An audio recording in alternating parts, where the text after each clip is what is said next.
Deu tempo de tomar um cafezinho? Já deu, tomar uma água, né, meu? Hidratar o corpo. Ah, fiz um pra mim aqui, deu um tempo legal aí. E Bacana. fazer uma Oi? pergunta que surgiu aqui. Pessoal, por gentileza, vou fazer uma pergunta pro Meng aqui, ó, que a Tati acabou de me fazer. Olha como as dúvidas são pequenas aqui, né? Caso de uma cliente que ela tem uma separação obrigatória de bens. E o que acontece hoje com ela? Ela está se separando litigiosamente dessa pessoa da qual ela já tem a separação obrigatória de bens. E ela quer comprar um imóvel. Aí o corretor solicitou que já seja colocado na promessa que ela é divorciada. Tu já ouviu falar em antecipação de estado civil na promessa de compra e venda? E se isso existe? Assim, ó, ela é casada e ela Separação obrigatória de bens. o regime é separação obrigatória de bens. Então, o que a gente tem que saber? Geralmente, quando tu tem uma separação obrigatória de bens, tu tem uma coisa que a gente chama um pacto antinupcial. O que é isso? Claro. Que monstro é esse? É onde o que tu já tinha lá atrás já deixou separado, tu já fez Não comunica. não comunica. Se ela não tiver o pacto antinupcial, no decorrer da relação, com o dinheiro dela, esse imóvel não vai comunicar. Geralmente, O banco, que é a entidade financeira, ela sempre exige que ele vai assinar como anuente. Ele não vai assinar como parte, mas ele tem que anuir. Senão o banco aqui não assina, entendeu, bem? eu já tive uma situação assim minha. Sabe o que aconteceu? Eu tive um negócio, a Rússia teve um negócio. E a gente tem escritura de união estável, etc, tudo mais. E aí o banco quis, o Banco do Brasil, exigiu assinatura, né? A minha assinatura. E aí eu liguei e disse, olha, eu não vou assinar. Porque o jurídico de vocês não sabe analisar, então o que eu vou fazer? Volta para pós lá, vai fazer a pós. Cara, não precisa assinar. Aí me ligou, aí eu descobri que um dos corretores que estava fazendo negócio era amigo. Cara, agora eu vou assinar porque é o seguinte, porque eu não vou assinar por causa do banco, eu vou assinar por causa tua. Eu vou assinar porque, óbvio, né? É meu amigo, eu vou lá, mas não precisa, né? Aí deu um dia depois, ele disse, bah, Rodrigão, sabe que o banco me ligou de novo e disse que realmente não precisava tu assinar. Eu disse, óbvio, se eu... No caso da promessa, a pessoa pode, não tem como antecipar um estado civil que ela deseja ter, divorciada, né? Mas a gente pode botar separação total de bens, só ela assina na promessa. Aí lá na frente do banco é outra briga. Isso, exatamente. Tu pode botar ela como separação. O bacana é tu ter, assim, ó, sempre, pessoal, que o comprador falar que o estado civil dele, você tem que pedir a comprovação. Cara, eu quero tua certidão de casamento. Geralmente, se a certidão de casamento tem pacto, ele tá junto lá e às vezes é até averbado, já está averbado no registro.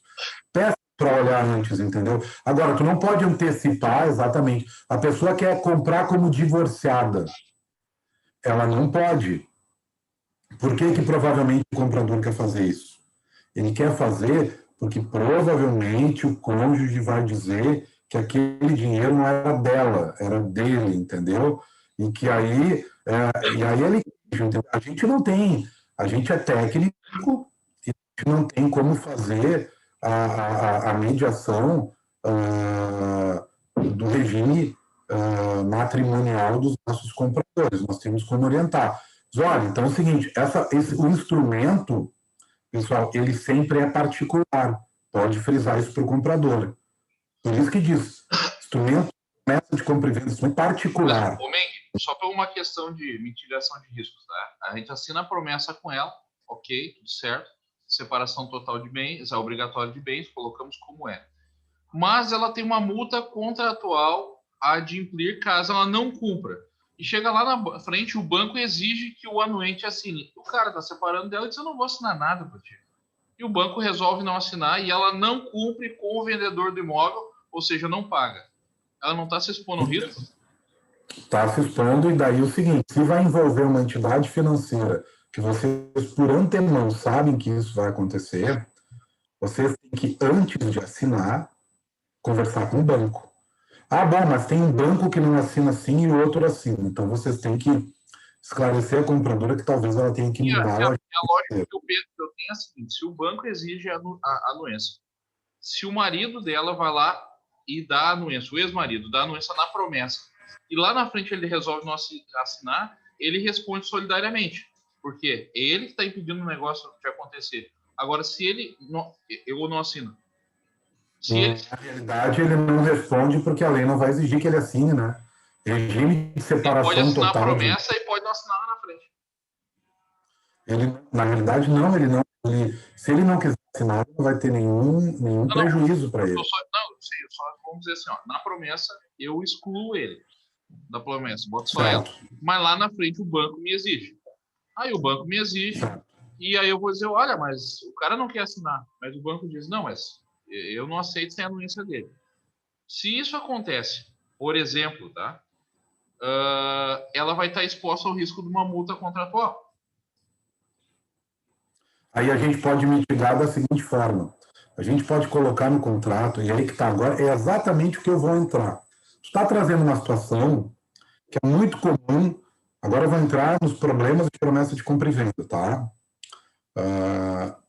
Tu não trazer a realidade. Deixa eu só te fazer uma pergunta também. Qual a diferença de separação obrigatória e separação total de bens? Eu só tinha visto obrigatória quando o cara é velhinho, lá com 75 anos, casa com uma guria de 20 anos. Obrigatório de bens, é que a lei determina. Não, então, por exemplo... O cara tem 45, 50 anos. Eu disse assim, qual é a diferença Eu digo assim, eu nunca tinha visto. Qual é os casos que é separação obrigatória? Cara, assim, ó, o que acontece? Eu acredito que ele tenha trocado a nomenclatura, porque... Não, tá na certidão deles mesmo, cara. Eu nunca tinha visto. Porque assim, ó, o que acontece? Vocês vão achar que não, tá? Mas o tabelionato erra, tá? A gente acha que mas o tabelionato erra, tá? Então, assim, ó, às vezes o tabelionato coloca algum termo. Vocês já não viram escritura antiga que a descrição é uma coisa pavorosa? Sim. Já pegaram a matrícula? Não, pessoal, transcrição aqui em São Paulo, transcrição, exatamente. Transcrição. Então, assim, ó, o que acontece? Às vezes o tabelionato, quando surge uma figura nova, separação total de bens, separação obrigatória, às vezes o tabelionato confunde o termo. Eu não sou especialista em direito de família, mas eu até vou procurar, porque assim, ó, a obrigatória é que a lei exige. Então, o que acontece? Tu não pode fazer, o tabelião não pode fazer diferente. Então, mesmo que uma pessoa de determinada idade queira se casar por separação, por comunhão parcial, a lei não deixa. Então, o que acontece? Separação, eu acredito que eles tenham trocado a nomenclatura. Mas na separação total, tu não precisa da anuência do cônjuge. Então, o que eu faria? Agora, acho que é bacana vocês prestarem atenção para ver como é que a gente resolve esse caso aqui que está acontecendo agora. Então, a gente tem uma situação que o comprador pode vir a inadimplir. O que se chama isso? Inadimplemento do comprador. Porque a obrigação de tirar o financiamento e pagar o comprador. Se o banco se negar, vai gerar um inadimplemento para o comprador. Vocês, como intermediadores... Perdeu o emprego, mas eu perdi o emprego, não posso fazer. E aí? Não, perder o emprego é outra coisa. Aí perdi a renda. Ele vai inadimplir por não ter renda. Mas, digamos, um fato que seja sui generis, que nem esse, é um fato diferente. O que a gente vai fazer? A gente vai prever na promessa de compra e venda, na cláusula que trata sobre inadimplemento do comprador, se porventura o banco exigir, e aí o comprador não está inadimplindo porque não tem condições, e se nenhum dos bancos autorizarem a liberação do crédito de financiamento sem anuência do cônjuge por exigência da instituição financeira, tu pode prever a dissolução do negócio sem multa, ou tu pode prever uma postergação para cumprimento da obrigação. Então, o que tu está fazendo? Agora eu vou entrar, deixa eu conseguir ver, eu estou com a tela dividida, deixa eu abrir aqui, vamos ver se eu consigo, e aí eu já vou entrar aqui, já dividiu para vocês aí? Já apareceu? Sim, sim.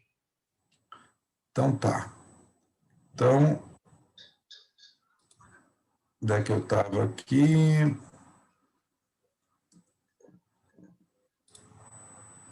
Tá aqui.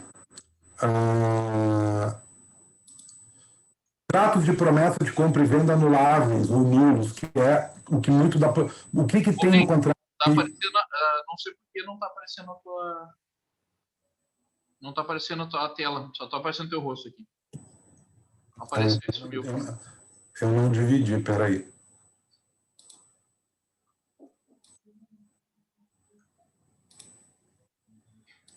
Vê se foi agora. Não. Tá teu rosto ainda. Ué.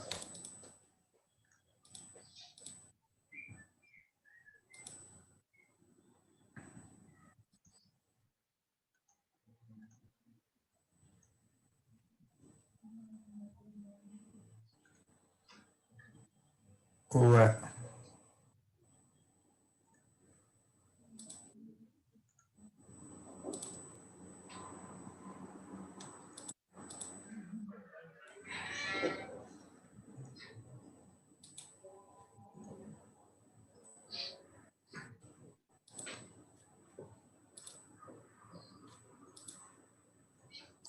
Talvez eu tenha que entrar novamente, peraí. Acho que agora sim. Apareceu? Agora apareceu. Apareceu? Vamos ver se aparece grande aqui. Apareceu? Agora sim. Tá, beleza. Então, qual é o problema da promessa? Tu tem que trazer a situação para dentro do contrato. O que se chama isso, pessoal? O que é uma compra e venda? A compra e venda a promessa um arcabouço de obrigações do vendedor e do comprador. Então, nós temos que trazer as obrigações e previsões para dentro. E não tem nenhum problema tu ter uma situação como essa que o Edson passou. Pô, nós estamos numa incerteza. Então, se tu está numa incerteza, tu tem que colocar isso dentro de uma cláusula que a gente chama de cláusula resolutiva. Então, está aqui a maioria dos problemas das promessas de compra e venda. Não prevê de forma correta cláusula resolutiva, de forma adequada. Penalidades, não prevê as penalidades corretas, não prevê as restituições, como elas vão ser feitas em caso de dissolução, de resilição, que a gente chama, né?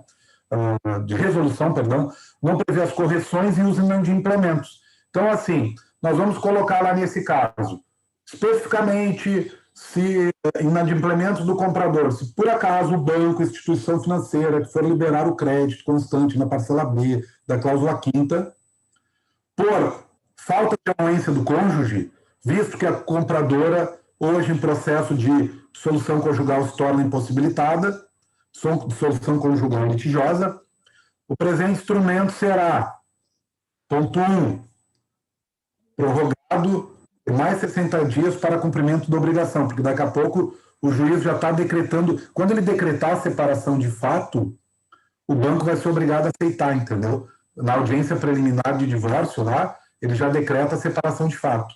E com isso ela não vai colocar divorciada, ela vai colocar separada. E aí o banco é obrigado a aceitar. Ou, caso isso não ocorra após 60 dias, a resilição, o que é a resilição? A resilição não tem multa, né? Então, a resilição do contrato sem multa para nenhuma das partes. Vocês vão chamar o vendedor e vão dizer, olha, nós temos uma situação assim, vamos tomar esse risco aqui de dissolver o contrato sem multa para ninguém, porque pode vir a acontecer. Se acontecer, vamos dar mais 60 dias para a compradora. Porque nós não temos domínio sobre a decisão do banco, nem sobre o marido dela. Então, nós somos técnicos, nós temos que trazer essa situação. Então, um dos motivos porque a compra e venda é anual... O vendedor tem que aceitar também. Pô, eu posso ficar 60, 90 dias, não vender o meu imóvel e não ganhar nada. Ele tem que estar ciente. E aí a gente está se eximindo de uma responsabilidade futura. Isso, e aí tu vai dizer para ele, olha, é muito difícil que o banco não aceite, porque daí tu vai te chamar a compradora e vai dizer assim, senhora compradora, a senhora já entrou com o seu divórcio, quando é que está marcada a audiência? Rodrigo, está marcada a audiência para aqui a 65 dias, então tu vai botar a postergação de 90 ou de 70, porque na audiência já vai ser decretada a separação de fato. E tu resolveu, o que que tu fez? Tu minimizou o risco, tu informou, tu trouxe para o contrato, a promessa de compra e venda, uma situação que é um acordo que está entre as partes, todas sabem, e que aí, se não der, vai ser desfeito e tu cumpriu com a tua tarefa. Mas provavelmente tu vai montar de uma maneira que ela consiga cumprir, adimplir e tomar o financiamento. Essa é uma das maiores, esse é um dos maiores motivos por que se tem promessas de compra e venda anulares ou nulas, tu não prevê o que está acordado, tu não prevê a cláusula resolutiva, né? Segundo aqui, previsão de obrigações ou penalidades desconformes com a legislação vigente, tornando tais obrigações nulas. Então, tem coisas que não dá para prever, pessoal. Multas exorbitantes, mais de uma multa por inadimplemento, obrigações impossíveis, tem que ser conforme a legislação. Por exemplo, não pode prever numa promessa de compra e venda uma escritura de valor menor do imóvel. Isso é fraude, é sonegação fiscal. Bom, Rodrigo, mas o cara está comprando os móveis do apartamento. Bom, aí é diferente. Aí tu pode prever uma compra dos móveis e fazer isso em apartado. Pode colocar? Pode colocar, desde que seja razoável. Né? Ausência... Uma coisa que é muito comum, né? O cara vai lá, compra um imóvel 300 mil, mas ele quer fazer escritura por 200, tá? Aí a promessa tem que ser feita por 200 ou 100 mil, não pode. Se aparecer, é problema, né? Tu não pode prever, assim, tu não pode contratar nada que for contrário à lei sob pena de invalidade. Não, documento. Entendi. É sonegação fiscal. Tu não pode prever assim, ó. Vou dar um exemplo esdrúxulo para vocês. Nós vamos fazer um contrato, vamos contratar um cangaceiro para cortar a cabeça de 2. Nós vamos fazer um contrato com ele, esse contrato é inválido. Vamos fazer um contrato para fazer uma sonegação fiscal, esse contrato é inválido. Rodrigo, mas o apartamento vale 300 mil e no mercado ele é 240. E o comprador está pagando 300 porque ele está todo mobiliado, ele vai deixar luminárias, ele fez obra civil, vai deixar gesso, fez gesso, tem móveis da Bom Tempo. Bom, então nós podemos fazer o seguinte, no contrato de compra e venda, a gente vai prever que tem 50 mil reais de imobiliário. E esses 50 mil de imobiliário, nós vamos fazer um anexo ao contrato, chamado anexo de relação de imobiliário, e nós vamos combinar que 50 mil é referente aos móveis e 250 é referente ao apartamento. A gente vai poder escriturar pelos 250, não é? Então, é possível fazer isso? É possível fazer. É razoável um imóvel de 80 metros, 70 metros, gastar 50 mil? Facinho imobília, né? Facinho. Cadeiras, estofados, TVs, televisões que ficam eletrodomésticos, facinho, vai 50, 60 mil. Então é possível fazer. Só que tem que fazer, aí é que eu falo, olha só, aí o corretor vai lá, imobiliária, e faz aqui no meu item 2, ó. Obrigações ou penalidades desconforme as leis. Obrigação de fazer escritura por 250 quando a compra e venda é 300. Está conforme a lei? Não, não está. Aí deu uma porcaria, deu um litígio entre comprador e vendedor e tu está no meio. Entendeu? Tu é responsável. Primeiro que é inválido. E Rodrigo, o que mais acontece no nosso setor aqui é o seguinte, né? O imóvel, a Caixa financia lá 80%. O cara vende o imóvel a 170%. Só que a avaliação da Caixa, o cara não tem os 20% de entrada. Aí a avaliação da Caixa passa por 190, para que ele possa financiar 152 mil. Uma solução no passado que foi achada mesmo que o imóvel tenha sido vendido de fato 170, era ser ofertado ele por 190 e ofertar ele como desconto, o valor como desconto. Isso. Aí tá perfeito. Tá perfeito, porque o valor da compra e venda que vai no registro é 190. Provavelmente os impostos que o incorporador vai pagar vai ser sobre 190 mil. O vendedor está vendendo por 190 e está dizendo, eu tributo por 190, esses 35 mil são a título de desconto, que significa que o senhor não precisa me pagar. Então, ele está certificado. É como se o comprador pago fosse. Isso, entendeu? Coloca no contrato Sim. que será Isso. um desconto no ato da assinatura da escritura de compra e venda junto ao agente financeiro. Isso. Eu vi nos teus contratos, eu vi também uma antecipação, um ressarcimento por custas. Não tem nenhum problema. Por exemplo, uma devolução ao incorporador depois de receber. Desde que tu preveja para que é essa devolução em cláusula separada, né? Então, fica acordado que o incorporador antecipará as custas em função do cumprimento do contrato, de ajudar o comprador a cumprir o contrato, e forma a se ressarcir depois de liberação do financiamento. Porque qual é o objetivo do contrato? É o cumprimento. O contrato foi feito para ser cumprido. Então, qualquer coisa que caia lá em judicial, o juiz vai querer cumprir o contrato. Vamos ver o que dá para fazer para cumprir o contrato. Imagina, um incorporador antecipou valores para pagar as taxas, não tem nada de errado, né? Depois ressarce, nada veda isso, né? Pessoal, ausência de prazos que reflitam o combinado entre os contratantes de forma razoável e cristalina. Aí o cara está construindo, tem a casa pronta, e ele quer tomar o financiamento, aí ele bota um prazo esgoelado para liberação, ou bota um prazo esgoelado para o comprador pagar a proposta. Não dá, tem que prever um prazo de forma correta, né? A gente é responsável por contratos nulos ou anuláveis. A gente tem que fazer a intermediação, fazer os acordos verbais traduzidos no contrato, na promessa, de forma que eles não sejam anulados depois. Não. Ming, deixa eu te falar, essa cláusula aí de desconto aí foi o Dr. Elvis que inventou no passado aí, e ainda bem que ela está dentro da lei. E uma outra coisa que o Dr. Elvis fez na época do passado era, ao invés de botar prazo máximo, data máxima que vinha nos contratos, eu botei data estimada. Isso tem alguma relevância ou não tem? Data máxima, pega 60 dias. A escritura vai ser assinada na data de 15 de dezembro. Ponto. Ou a escritura vai ser assinada estimado em 60 dias, por exemplo. Ou no prazo máximo. Assim, agora vamos voltar um pouquinho para o regime de incorporação, a lei de incorporações, tá?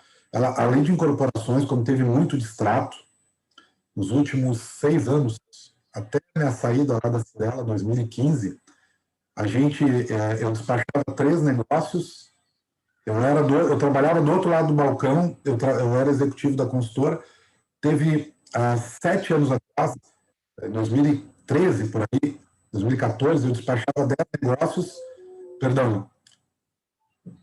3 negócios e 7 rescisões. Por quê? Porque tinha muito extrato.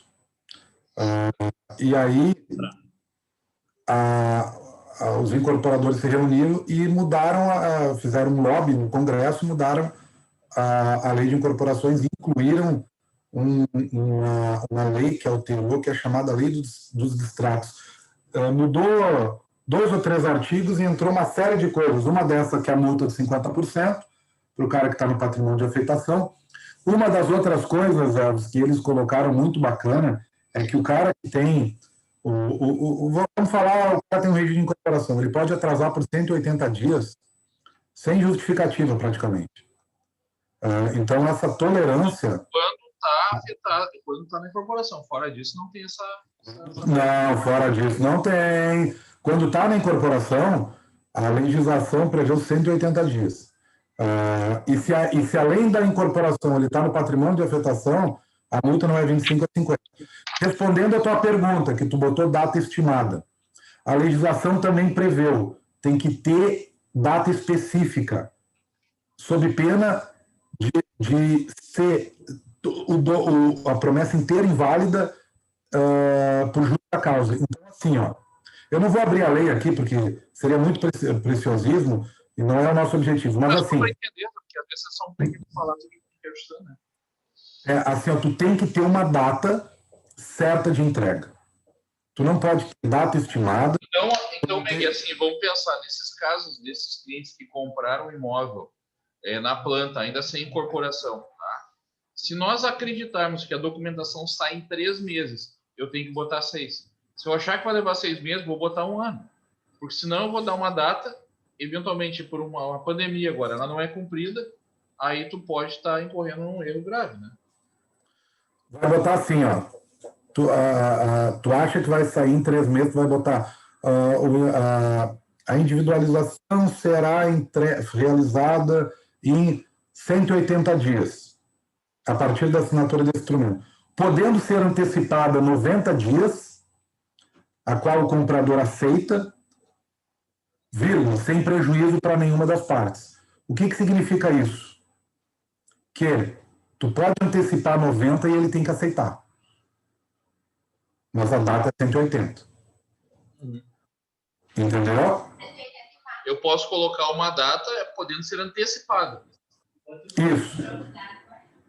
Só que aí tu vai colocar assim, ó, a qual o comprador aceita e concorda, vírgula, sem prejuízo para nenhuma das partes. Significa o seguinte, que se ele provar para ti que tiver impossibilitado de receber, aí tu vai ter que dar mais um pouquinho de tempo para ele. Assim, tu protege o vendedor, tu te resguarda o direito de entregar entre 90 e 180. Agora, se o comprador disser assim, Elvis, eu tirei férias com a minha família, estou em Maceió, e tu quer me entregar mês que vem, tu antecipou 90, eu não estou aqui, eu estou aqui na outra semana, daqui a 10 dias, 15, tu vai ter que esperar o cara voltar. Sim. Entendeu? E me uma situação neste caso, o entendimento ficou bem claro. Se eu tenho um contrato agora aqui, ó, que já venceu o prazo 2 vezes, tá? E aí, por uma questão aqui da prefeitura municipal, tá trancado. Covid, os caras não estão trabalhando. O cliente aceita esperar. Eu devo fazer um aditamento contratual, né? Urgente. Se tu sentir que a prefeitura não vai liberar, faz o aditamento antes do vencimento. Isso. Agora, se a gente regular dessa forma que eu te falei, com a possibilidade de antecipação sem prejuízo, ela não é uma cláusula abusiva que vai prejudicar o comprador. Porque se ele tiver prejuízo, ele vai te demonstrar e não vai receber. Né? Então, está conforme a lei? Está conforme a lei. É possível? É possível. Aqui, ó, olha o que a gente olhou aqui, tu acabou de falar, ó, ausência de prazos que reflitam o combinado de forma razoável. É razoável que o comprador espere se a instituição bancária não liberar, ou a prefeitura? É razoável se previsto, né? Então, se tu refletir o combinado de uma maneira razoável, é possível.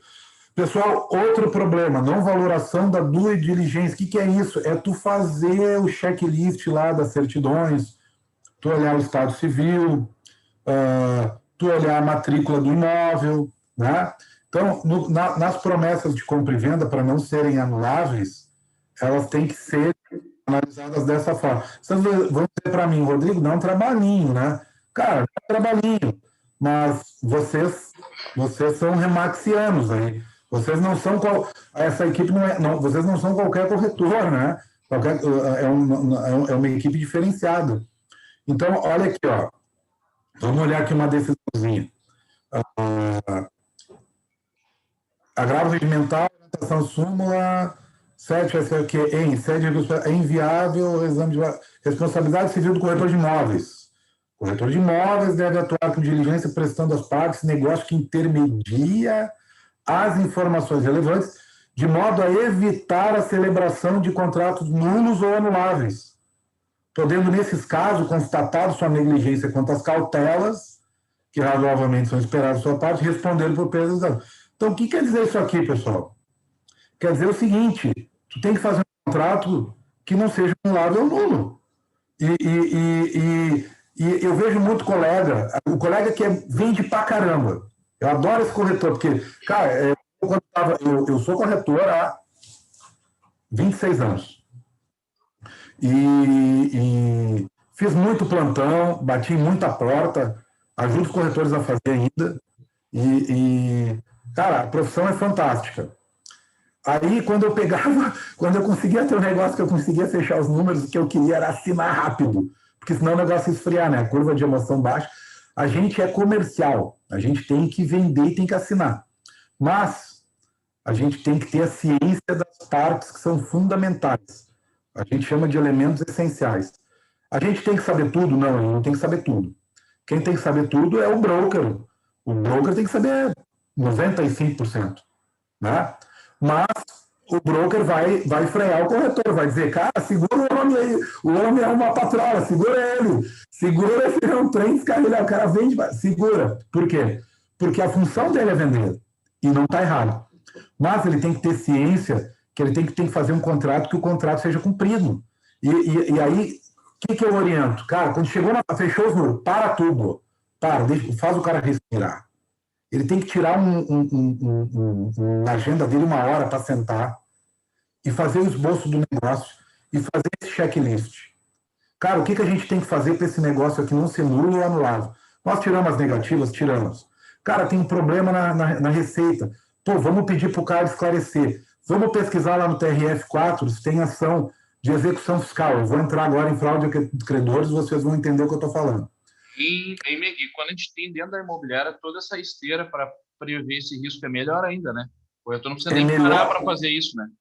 Isso, mas assim, o que vai acontecer? O corretor a esteira vai identificar e vai chamar o corretor.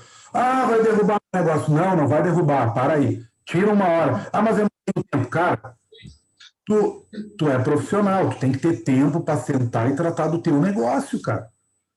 Tu é um profissional que está intermediando a compra de uma família e o negócio de uma outra família ou de um empresário que tu presta serviço. Então, tu tem que sentar ali e olhar. Cara, tem uma positiva aqui, vamos olhar. Pô, é uma execução fiscal. Cara, pede para o cara se explicar. Cara, uma execução fiscal de tributo de 50 mil reais. Ah, fulano, eu fiz um parcelamento. Cara, o seguinte, tu tem mais bens no teu nome? Tem. Vai analisar se o cara tem mais propriedades. Se tem mais bens que podem solver a dívida.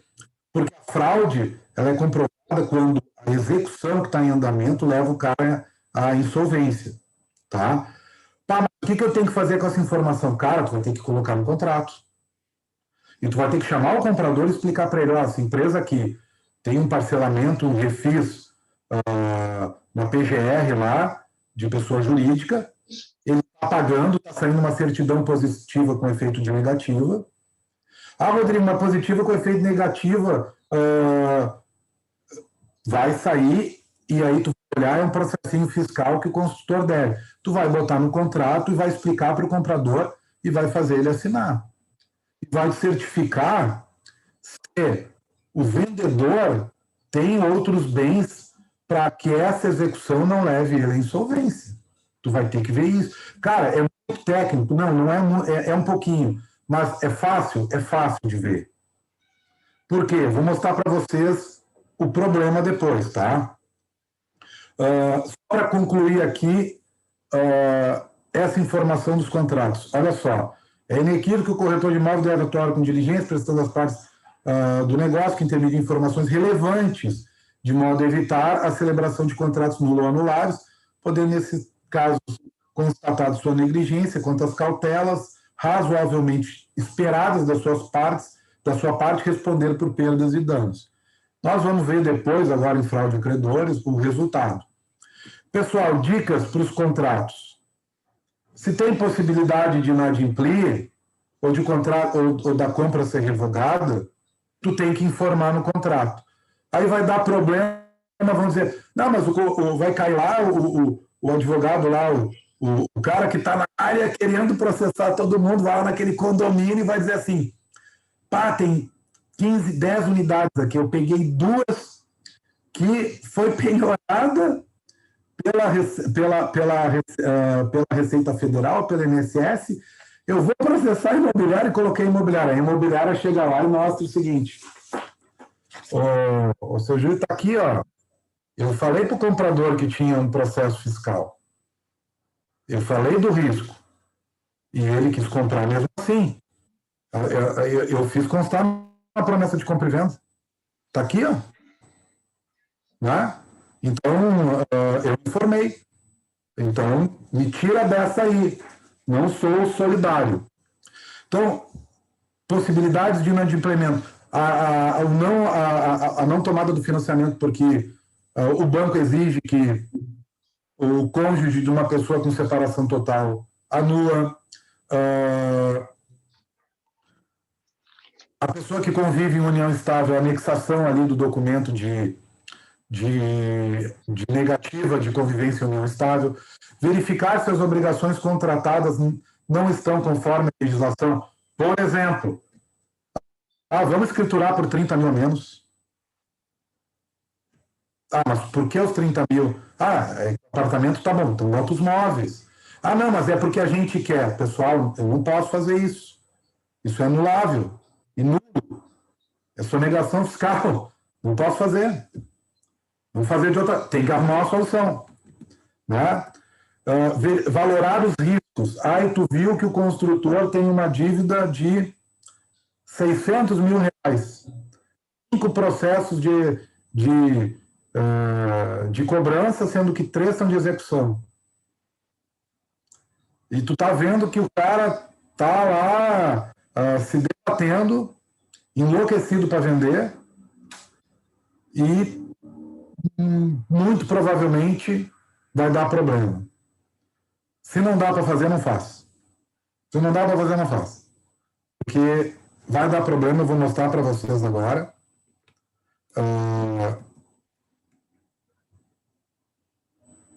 Acordos não refletidos. Eu coloquei mais itens aqui, ó. Depois eu vou chegar no julgado para vocês verem. Ou eu repeti. Não, acho que essa aqui eu repeti.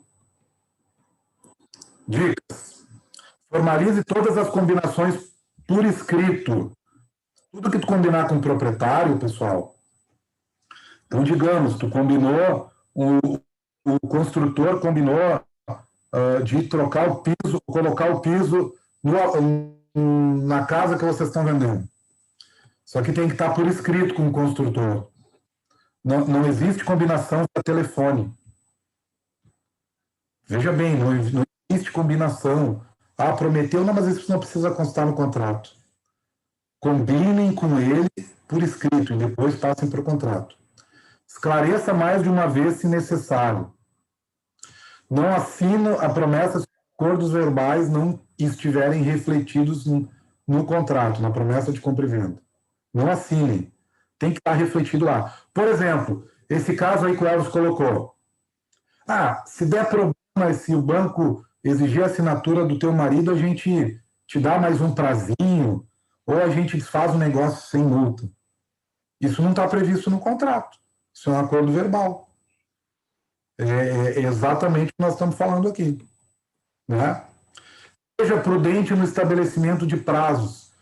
O Elvis acabou de trazer. Mas vai assinar em 90 dias. Cara, se der problema, então não bota 180, bota 120. Podendo ser antecipado 30. Bom, pelo menos tu preveu mais 30, entendeu? Meng, sempre tem que ter um prazo, né?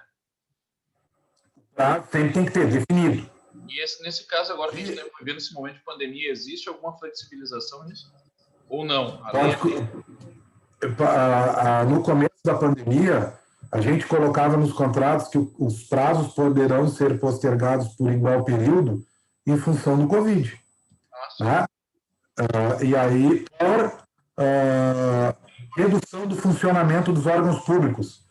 É plenamente razoável, né? Só que agora... Ele perguntou antes que o motivo de força maior não existe, né?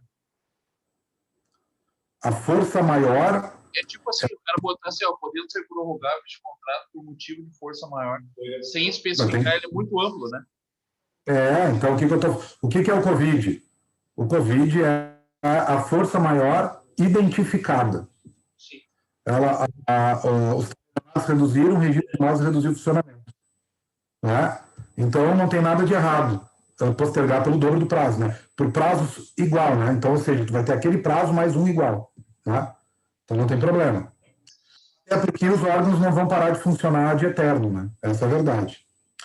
Pessoal, eu acho que da promessa de compra e venda, eu acho que ficou esclarecido. Eu vou entrar em fraude de acreedores, que eu acho que é o nosso último tópico. Alguém tem alguma pergunta? Eu sei que eu falo rápido, falo muito. Não, mas tá perfeito. O ritmo tá ótimo, a gente está entendendo tudo. Então tá. Então, assim, ó, quanto aos acordos as dicas, a promessa de compra e venda são essas aqui. Acho que entre as dicas aqui, eu vou voltar um pouquinho, evitar esses problemas aqui, né? Evitem esses problemas. A gente pode elaborar... Ficou bem claro para nós o seguinte, que se o corretor quiser tirar sempre 1, 2 horas, 3 horas para fazer essa análise perfeita e completa, ótimo. Se ele tem dentro do serviço da imobiliária quem entregue isso para ele, melhor ainda, porque ele vai poder se dedicar somente a vender. Ponto. E ainda, em relação à segurança, na Remax a gente aprendeu que todos os corretores que recebem comissão e participação, eles serão citados no contrato. Ou seja, isso é uma ferramenta de maior segurança ainda para o cliente. Ou seja, quanto mais gente citada, mais gente envolvida. E o corretor agora não está só respondendo pela imobiliária. Ele está respondendo... ele não está só...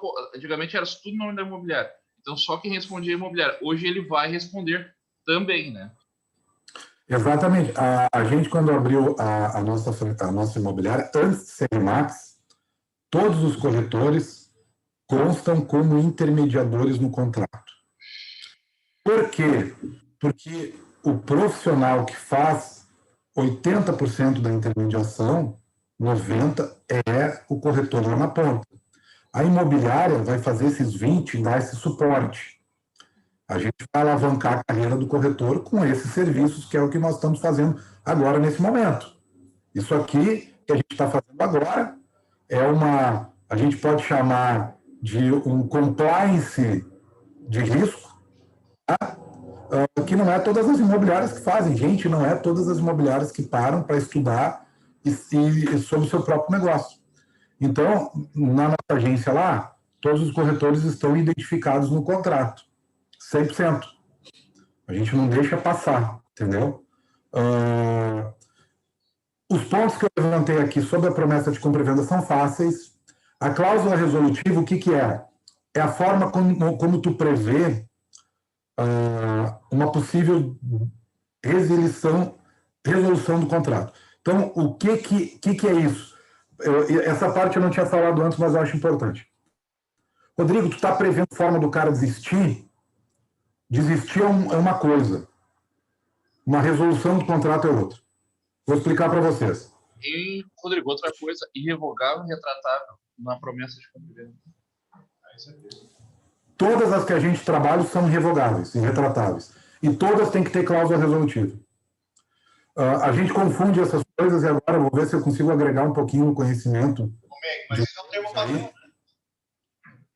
Desistência, contrato com permissão de desistência é que não tem penalidade. O único contrato... Essa é a cláusula resolutiva, ou seja, neste caso é específico, é isso? Não, é assim, ó. Eu posso ter desistência no contrato, eu não vou aplicar a cláusula penal. O que é cláusula penal? Não é crime. Cláusula penal é a multa. Por exemplo, todo contrato que tem fornecedor envolvido no meio, como nós, ele contrata o serviço de gestão exclusiva, ele tem 7 dias para desistir. Né? O contrato de promessa de compra e venda. Se ele está comprando de um particular, aí é diferente. Se ele está comprando de uma consultora, ele tem 7 dias para desistir. A desistência não tem aplicação da multa. A cláusula resolutiva é para a aplicação da multa. A gente não pode confundir, por exemplo, mas eu tenho um contrato lá com cláusula arras. Aí ele pode ter resistência e aí o arras vai tomar o que ele deu de entrada. Meng, e no nosso tem 7 dias, o cliente pode desistir da gestão exclusiva. Pode desistir em 7 dias. Pode. Ô, Meg, e outra coisa, a gente botou no nosso contrato, uma coisa que o Gabriel tinha ali, que, por exemplo, às vezes a gestão, quem está assinando, por exemplo, é a mulher, e o marido não assinou concordando, mas ela assume a responsabilidade do pagamento da comissão. Isso aí está na regra. É assim, ó, o que acontece? Os dois são proprietários do imóvel, concorda? Sim. Cada um em 50%. Sim. O imóvel foi comercializado, a comissão é devida. Um diz que não assinou, mas eu contratei uma obrigação que a outra parte assume a responsabilidade da integralidade do pagamento da comissão. Isso é um abuso? Não é um abuso contratual. Pelo menos a jurisprudência que eu pesquisei, eu entendo que não. Então, eu vou poder cobrar a comissão integral dessa pessoa. Quando eu for cobrar, eu vou executar apenas ela que assinou e não ele. Tá? Mas se são casados, vão acabar respondendo solidariamente. Mas se for separação total, não vai estar muito, não. Não, mas beleza, era uma dúvida que a gente tinha aqui. Eu incluí isso aí. Isso aí ajuda também na hora. Não, mas tu não assinou. E o cara olha para a mulher, tu não assinou, é inválido. Não vamos pagar esse imobiliário. E o cara vai lá e tem uma obrigação de ele ser responsável 100%, automaticamente, psicologicamente, ele nem vai querer discutir, ele vai pagar. Né? Então, pessoal, assim, ó, a desistência não tem nada que ver. O cara pode desistir do contrato a hora que ele quiser, ser irrevogável, ele pode desistir, mas vai ter cláusula penal. Ele vai pagar a multa. A desistência não quer dizer que ele não vai cumprir o contrato. Ele pode não cumprir o contrato e perder o emprego. Se ele perder o emprego, tudo bem. Ele quer desistir do negócio, tudo bem. Mas, se o contrato não é irrevogável, ele vai ter que pagar a multa. E a cláusula resolutiva não está dizendo para ele que ele pode desistir. Está dizendo que eu estou prevendo como vai ser a multa, sobre quais valores vai incidir a multa, vai incidir a multa, que forma eu vou devolver o dinheiro para ele se ele pagou a mais. Se ele me pagou a menos, está dizendo a forma que eu vou cobrar o que está faltando para integralizar a multa. Então, isso é cláusula resolutiva, dizer como o negócio vai ser desfeito. E isso é importante estar lá. Vai dizer que forma eu vou corrigir as parcelas, né? E vai dizer ali o que é, e vai falar que pode ser inadimplemento, a resolução por inadimplemento ou culpa. Então, é o seguinte, o que é culpa? Por exemplo, não tomou o financiamento porque o banco exigiu que o meu marido... Isso é culpa do comprador, né? Então, eu boto inadimplemento ou culpa na maioria dos contratos.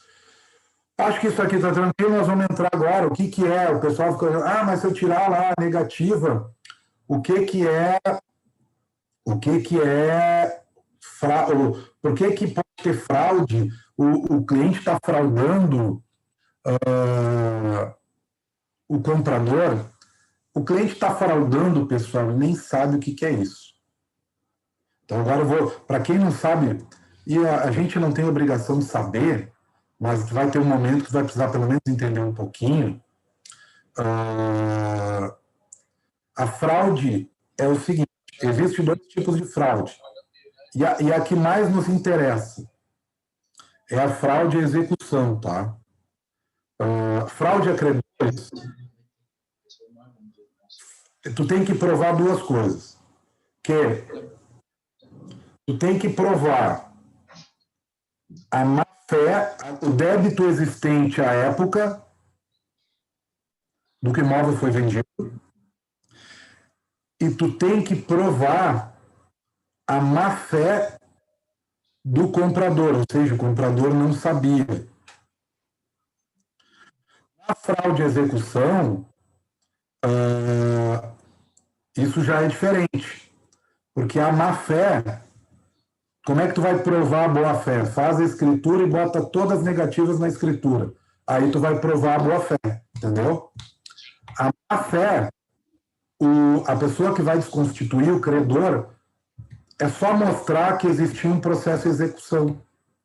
Praticamente eles não consideram a prova da má-fé, porque é só tu ter a certidão que na época existia um processo de execução. Entendeu? Então, eu vou mostrar aqui na sequência o resultado disso. Aqui, ó. Vocês vão ver muito, ó, reconhecimento da fraude e execução depende do registro da penhora ou da prova da má-fé. Ou esse da prova da má-fé é muito fácil. O cara não tomou a diligência, por isso que chama due diligência, de se certificar que não tinha processo de execução à época. Então, isso é muito fácil. Se existir, a má-fé do comprador se prova por ele não ter verificado a certidão adequada. Se existir ação de execução em andamento, a escritura é revogada. Mas o que é essa porcaria de execução? Qual é a dívida que tu execute como execução de título extrajudicial? Esse mês aqui eu perdi 2 vendas, pessoal. Uma delas, a vendedora, nós ia fazer uma venda, depois a pessoa que estava comprando tinha um imóvel que nós ia vender o imóvel dele. A pessoa que estava comprando esse imóvel que nós tínhamos, o proprietário estava com o imóvel dele no nome de uma construtora. Aí, era uma proprietária que disse assim, eu passo para o meu nome, depois eu passo para ele. Tudo certo. Aí a minha pergunta para o corretor. Já tirou as negativas da construtora? Ok. E da vendedora que vai passar para o nome dela? Ela tem uma ação trabalhista que ela fez um acordo e ela vai pagar, são 60 mil. Eu disse, beleza, nós vamos fazer constar em contrato e vamos dar a opção para o comprador. Quer pagar o senhor direto ou vai deixar no encargo dela? E eu disse, tá bom, tu tirou as outras negativas cíveis, tudo ok? Não, ela tem um aluguelzinho que ela devia lá pro Grupo Zafari, que estava no shopping, mas esse ela disse que não vai pagar. Aí, tá bom, um aluguelzinho que ela não vai pagar. Aí a gente entrou lá, não sai a certidão civil de primeiro grau, fui entrar lá, pesquisa de processos no nome da pessoa. Execução de título extrajudicial. Os donos do Bourbon, sua companhia Zafari, valor original, 100 mil reais. Já faz aí uns 10 meses, 1 ano. Isso já deve estar em 150. E o vendedor disse que não vai pagar. Aí, o nosso corretor aqui entrou em pânico. Aí ele disse o seguinte, quer vender? Tudo bem, dá para vender? Beleza. Vai fazer constar na proposta, vai chamar o comprador e vai dizer o tamanho do risco. E por ética, tu vai dizer para ele, olha, não tem grana para pagar. Não, Rodrigo, tu quer derrubar o meu negócio. Eu disse, não, eu quero te dizer que a imobiliária, nós não vamos fazer o contrato diferente. E provavelmente nem o senhor vai fazer, porque o senhor tem um contrato de associação com a imobiliária. Nós não vamos fazer. A exclusividade está aqui em nome da imobiliária, entendeu? Nós vamos rescindir. Porque nessas condições eu não posso fazer o negócio, nem o senhor pode fazer. É choradeira no imobiliário. Agora eu vou mostrar para você depois dessa tela, eu vou mostrar o problema. O corretor responde por perdas e danos. O que é boa-fé? Olha só. Atualmente, isso aqui é do Conjura, acabei não botando a fonte aqui, que é um site jurídico. Tá?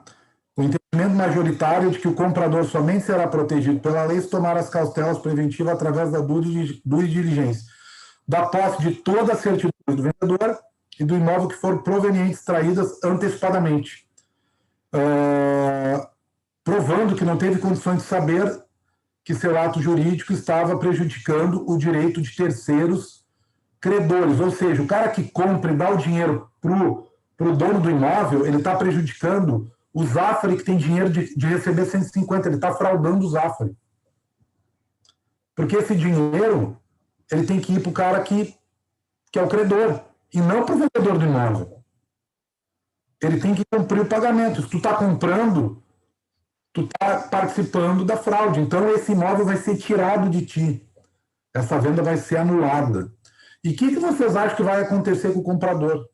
Ele vai bater na porta aí da Remax Conceitual. Vem cá, eu estou perdendo meu imóvel. Então, pessoal, tá aqui, ó. Eu não gosto de falar sem mostrar o que é a verdade, tá? Compra e venda, penhora e execução fiscal. Sabe o construtorzinho, aquele que deve 50 mil? Fraude de execução configurado. Tá? Estação de execução fiscal. Anterior à venda do imóvel. Inaplicabilidade, não interessa nem se teve a penhora, não. Alienação, manutenção de sentença.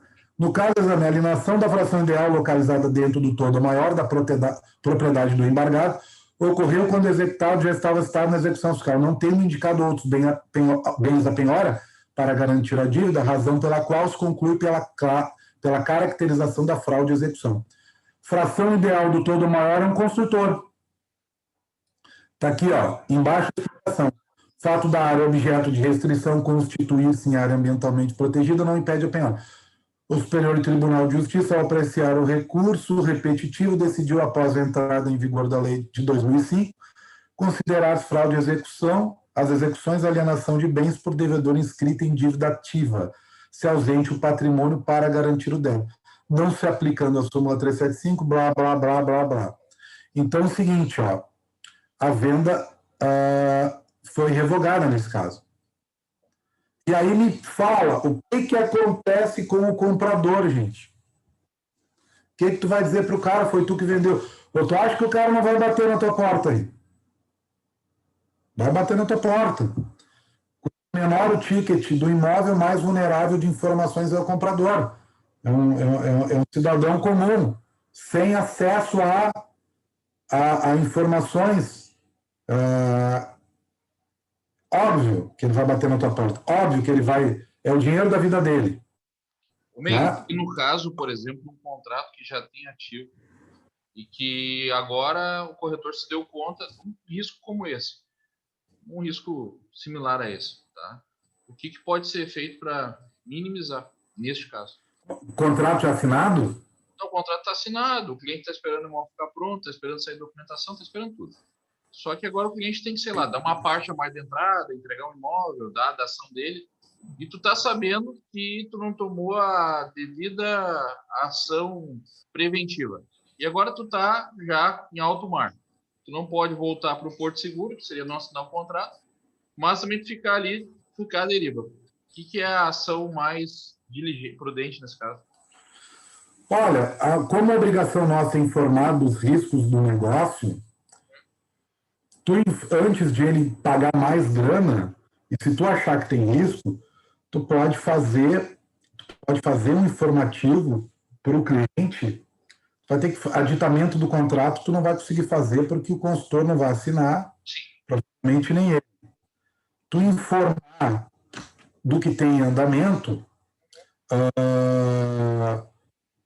para o cliente, por e-mail, vai minimizar. E provavelmente ele vai se negar a pagar e vai pedir uma explicação do construtor. Tira minha solidariedade. Cara, não sei. Não tira, mas minimiza talvez o dano do minimize, porque talvez ele vai exigir alguma coisa do vendedor.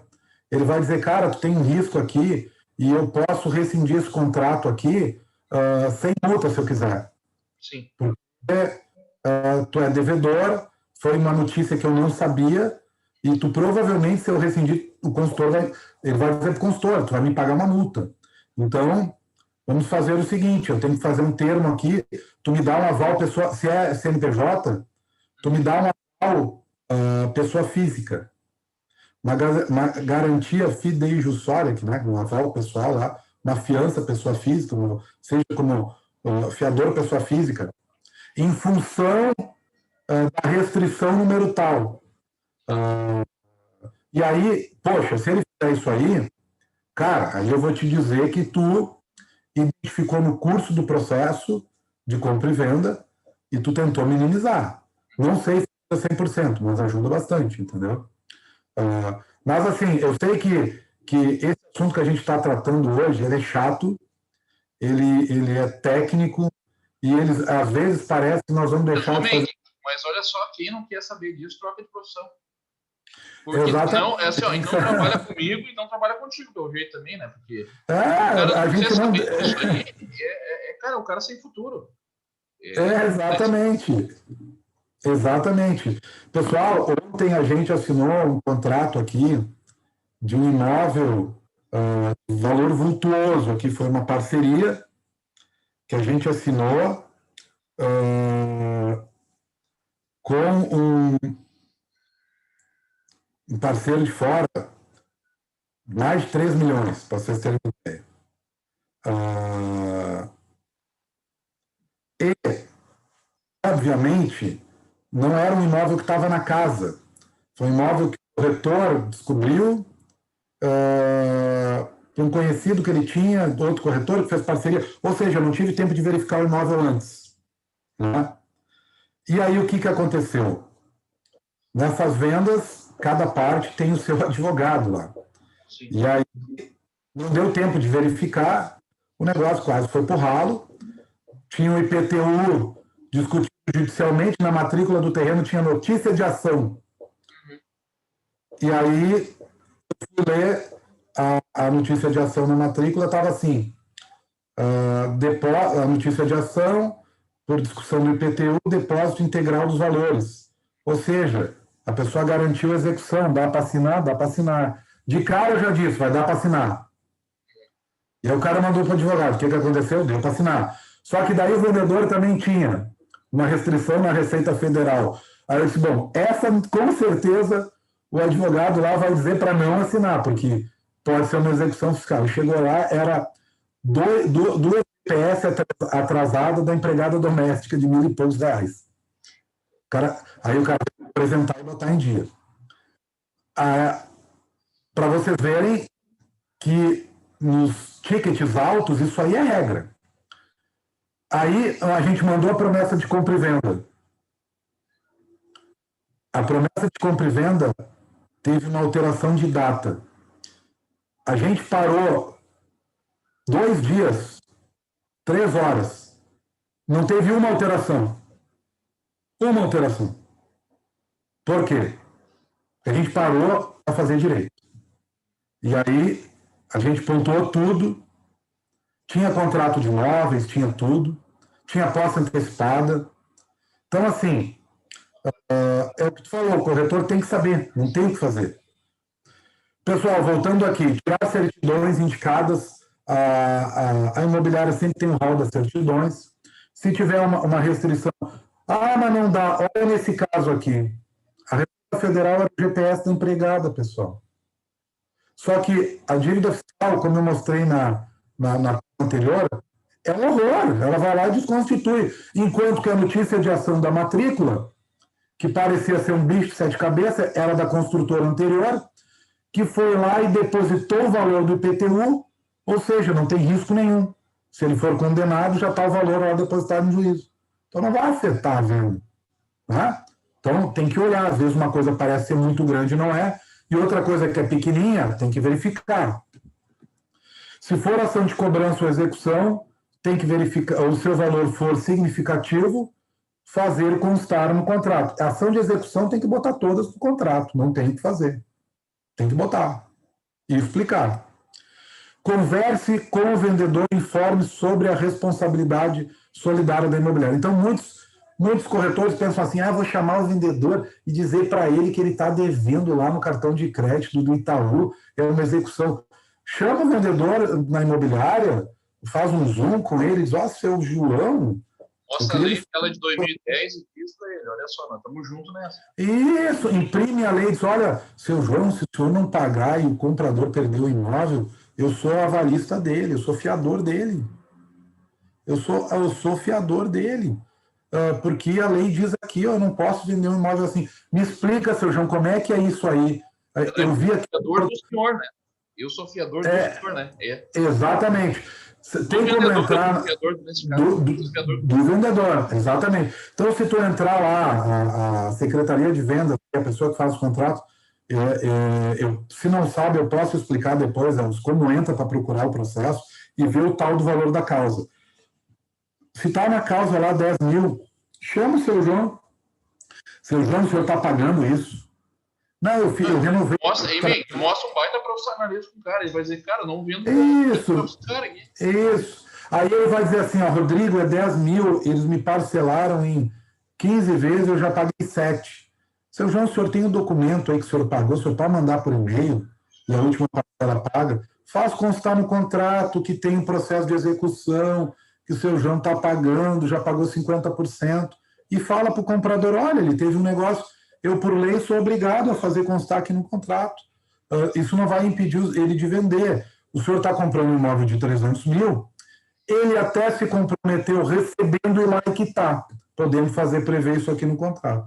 Pronto, resolveu o assunto, o seu João vai receber, vai pagar, vai te mandar o comprovante, tu manda o comprovante lá para o vendedor, tu fez constar no contrato, né? Pô, eu tenho um cliente aqui, essa cliente que eu tenho desse apartamento que eu falei, que o corretor perdeu o negócio, o apartamento é valor baixo, para nós aqui, o ticket nosso aqui, era, sei lá, 350 mil. E aí, ela dívida lá com o Zafra é 150, daqui a pouco é 200. Ela vai pagar a ação que ela tinha de 60, vai pegar o dinheiro e vai sumir. Não vai dar para fazer, infelizmente não dá para fazer. Infelizmente não dá. Esse negócio perdeu o ano passado, bem, por fazer o que tem que ser feito. Olha, eu já perdi aí. Olha, a gente deve ter perdido ano passado uns 4, 5 negócios. Mas a gente fez vários que as outras imobiliárias não faziam. Eu fiz tantos negócios que os outros não fazem, quanto perdi.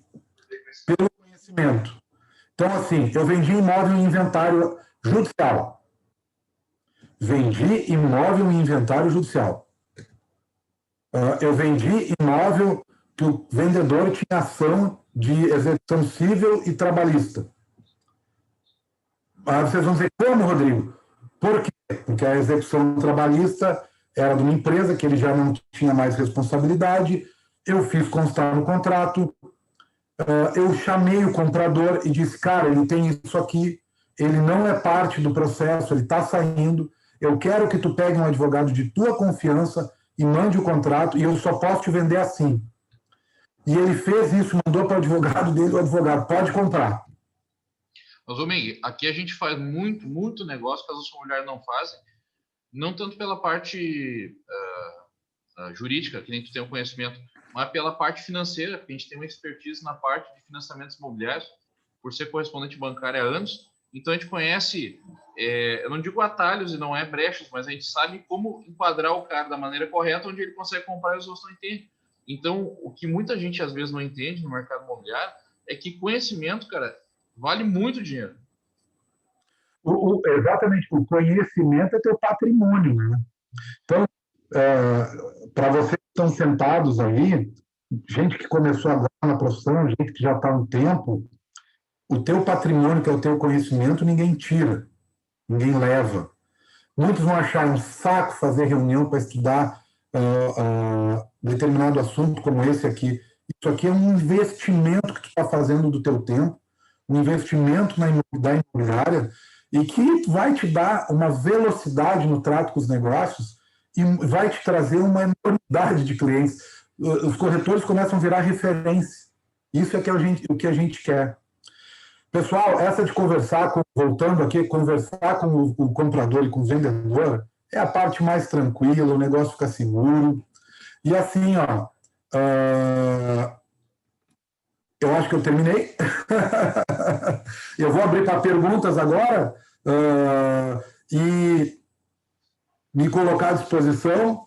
Alguma coisa mais nevrálgica, alguma coisa mais complexa. A gente, como o Elvis falou, a gente vai poder conversar aí no decorrer aí da nossa relação. Eu sou colega de vocês, a gente tem a nossa agência opera no mesmo modelo. Nós temos falhas na nossa agência, temos. Rodrigo, tu já deixou de verificar alguma documentação e deu problema depois? Já deixei, já aconteceu. Mas tu assinou? Não assinei, derrubei o negócio, porque eu prefiro ter nenhum problema de fiança, não quero ser fiador de ninguém, eu não sou fiador de vendedor, então eu vendo que eu não quero destratar, se houver destrato não vai ser por culpa da imobiliária, mas isso é comum, muito comum, tu enfrentar problemas assim ao teu dia a dia como intermediador imobiliário.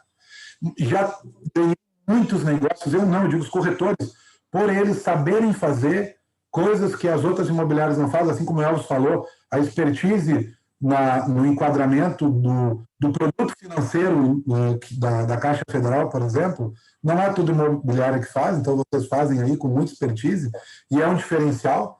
Vocês agregando mais esse diferencial técnico, nossa... Só para ter uma ideia, eu imagino que deve ser a mesma coisa contigo.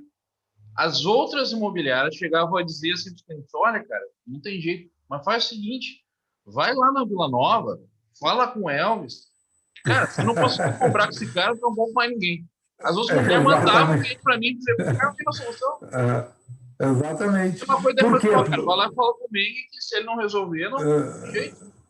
Agora, teve uma estrada aí para te expertise, teve uma trilha que tu percorreu de acertos e erros, de estudar o processo de exigência da Caixa, o enquadramento junto ao registro de imóveis, como é que aprova, como é que não aprova, o que o consultor pode fazer, o que não pode, como é que comprova a renda, como é que não comprova, como é que declara o valor do imóvel, como é que contrata, como é que ajuda esse cara, né? A nossa função é ajudar. Então, conhecimento... A ideia é que, assim, eu estou dizendo por ti, até corretores meus, tem engenheiros que ligam para perguntar informação como é que faz, porque eles também estão começando, ou então não tem informação. Tem casos de gerente da Caixa que me liga assim, Elcio, estou com um caso aqui, tu já passou por isso? Abriu uma ouvidoria, os caras não me dão resposta. Então, assim, cara, tu tem, assim, uma expertise, né, do trâmite. Como é que exatamente. Tem a lógica do negócio. Pode não ter todas as respostas, mas tu sabe a lógica e a sequência que aquilo ali tem que vir. Bom, se não veio assim, é porque aqui já não vai funcionar. Vai por aqui, vai por aqui. Isso. E às vezes tu pega um funcionário da Caixa novo, um concursado novo, e ele não sabe. E às vezes vai ter que ter a paciência de dizer, coleguinha, pô, nós somos parceiros, olha só, eu já trabalho, já atuo no desligamento, tem uns que são desligamento, outros que são aprovação, enquadramento, pô, vamos tentar fazer por aqui. Tu pega um escrevente novo do tabelionato, vamos por aqui, vamos por ali. Isso é normal, é o nosso dia a dia, né, gente? Então, assim, conhecimento é tudo, é tudo. E bem, outra coisa, eu sei que tu também tem as tuas atividades, eu vou te pedir que de tarde tu converse com a Tati L, que é a pessoa que faz essa esteira aqui para nós, para ela ter acesso a essa informação de consultar a dívida e quanto que é o valor da dívida, que isso é uma informação importante, e de explicar para ela essa esteira das consultas, das negativas, que são as principais. E eu sei que a gente já tem também ali os contratos, e alguns já estão revisados, mas a gente tem que conversar para ter um papo. Mas se tu conseguir já alinhar com elas, a gente já vai... Claro, a palavra dos advogados é mitigando os riscos. Eu acho que eu vou conversar com ela, e o checklist das negativas eu vou passar, e aí eu vou explicar para ela como é que ela faz a perseguição, como é que ela identifica, porque não sai a negativa, é que tem processo. Aí Sim. Tu entra lá no processo, vê as informações, às vezes, por exemplo, não sai a negativa e o cara é autor no processo. Cara, se tu é autor no processo, é tu que está processando alguém, então não tem nenhum problema, né? Mas, gente, eu vou colocar à disposição, se tiver perguntas aí, eu fico... Não, hoje Menga, a gente te libera e te agradece as informações, tá? Pessoal, obrigado a todos, vou fazer uma visita aí com certeza aí na semana que vem, tomar um cafezinho. Muito obrigado, somos colegas, sucesso, todo mundo aqui com a bandeira RIMAX, estou aqui tomando uma aguinha aqui com a bandeira RIMAX. Tem muito negócio para a gente fazer. Vamos fazer 50 e vamos deixar os 2 que não dá para o lado. Isso. Vamos deixar os caras que não sabem trabalhar fazer os 2. Deixa os outros fazer os 2, né? Isso. Vamos fazer 100 e vamos deixar os 4 de lado. E vamos ser felizes, vamos fazer negócio seguro e ajudar o comprador. Um bom dia, boas vendas para todo mundo. Um prazer estar com vocês aí desde as 8h30. Valeu. Um abração. Tchau, tchau.